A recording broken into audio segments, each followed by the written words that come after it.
the Inter-Secondary School Sports Association, ISSA, has done the right thing by adding foreign athletes who come into Jamaica and play sports to the quota system that already applies to local athletes who transfer from school to school in Jamaica. It was always inconsistent to have one set of recruiting rules for local athletes who transfer and a different, more lenient set of rules for foreigners who transfer to come to Jamaica.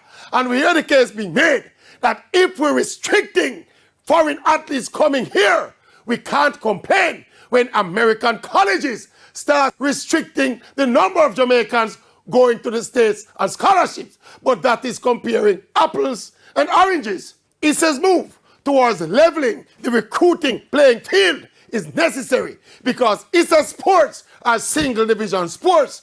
All schools compete against each other in one division. In the US college system, there are several divisions, which ensures competitiveness and parity. So until we have different divisions in ISSA sports, it has to be controlled recruiting.